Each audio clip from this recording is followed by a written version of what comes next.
Hello, good afternoon. I represent Taxi App. Taxi App is a cooperative of drivers that have managed, funded it, and worked the app effectively. The feedback I get is that unquestionably taxis are probably the most convenient, demand-responsive form of transport there is. And yet it seems the taxi trade itself is being consulted against. Certainly by TfL, I think Tooley Street was a case in point. And Tottenham Court Road, and I know that's a local authority that runs the road, but it's in collaboration with TfL. They've funded the scheme. And it seems anybody that would get or utilise the service of a taxi would get in, say, at Oxford Street, and then they would be forced around these time-inefficient routes, costly routes, in order to access the hospital. And I think there's something about bringing in the hopper buses in Sutton, trialling that as a demand-responsive bus system. And yet I can't see how it can possibly be as efficient service as taxis. At least they know where they are going, and they're not governed by these structured, rigid routes of GPS systems. And I think my grievance is seeing that these consultations increasingly are consulting against the taxi trade. And when you look at taxis being 100% wheelchair accessible, like I think you mentioned, plus also there's added benefits for the hearing impaired and sight impaired, it seems to be disregarded as such. At the moment, there is no provision in place for a door-to-door service in the centre of town.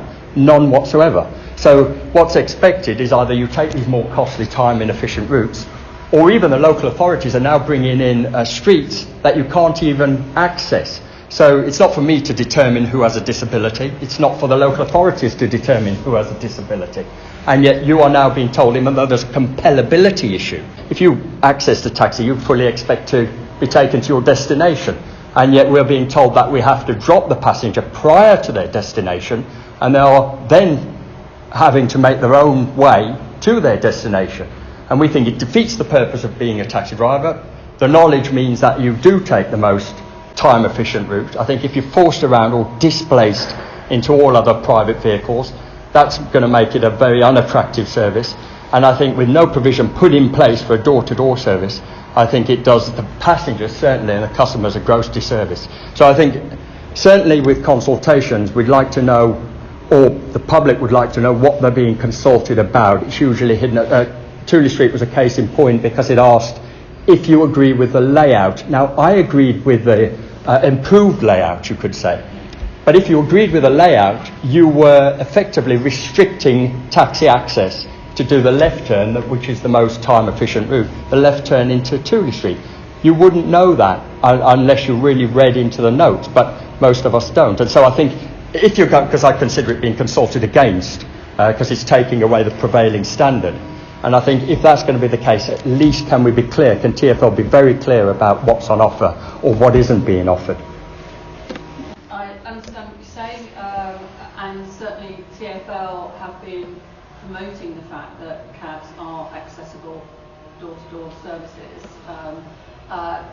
There is always a balance to be had between some of the different priorities.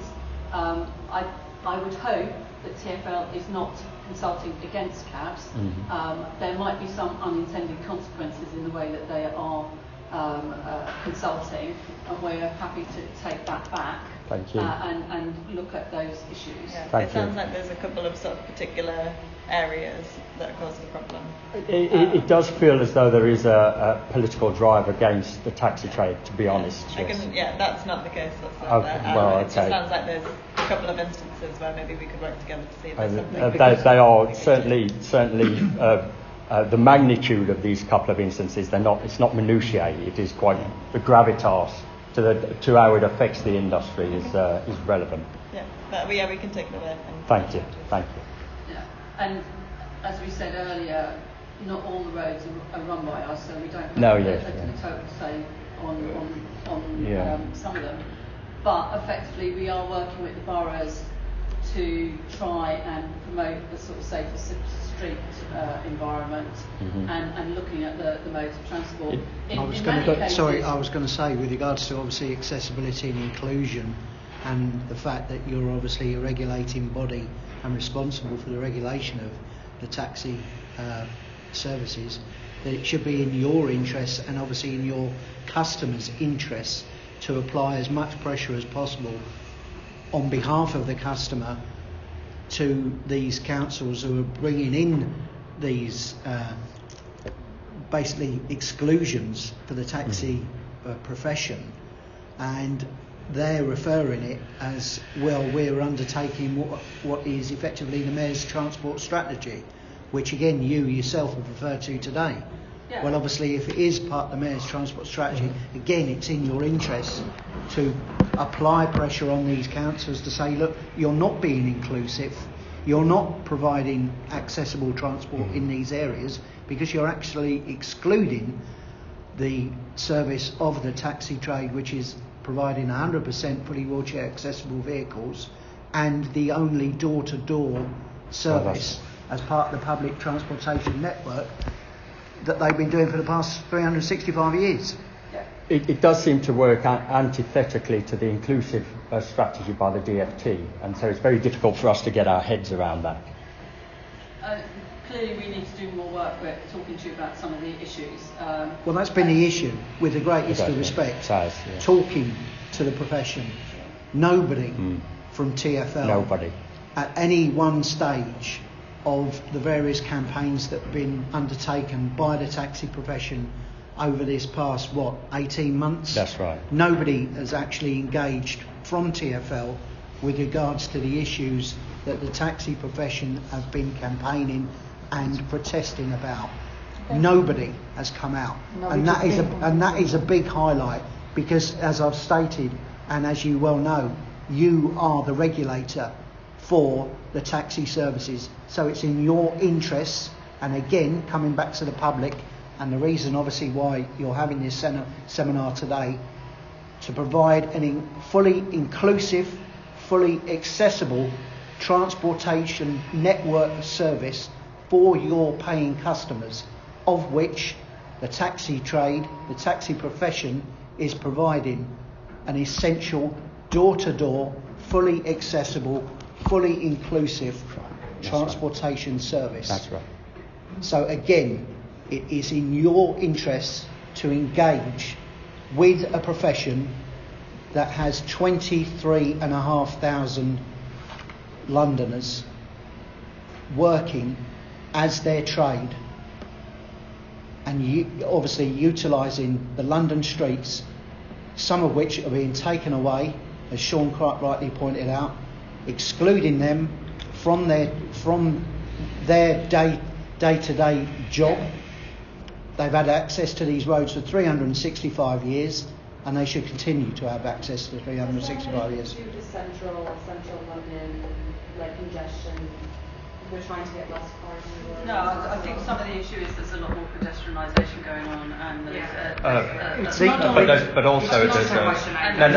It's also, but TfL buses are allowed up there. The grievance is that they don't effectively provide a door-to-door service, and so we're saying it seems there's an anti-competitive nature about it.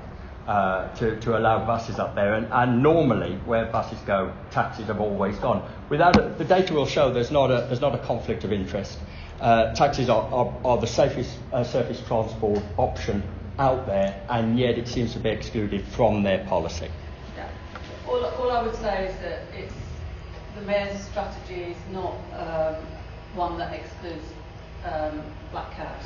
No, it's not. But it has. The Mayor has taken at the priority route. It has been taxis have been taken out of that, and it does seem like there's an influence by private businesses. The sort of wider issue than the discussion. We're happy to take back the issues.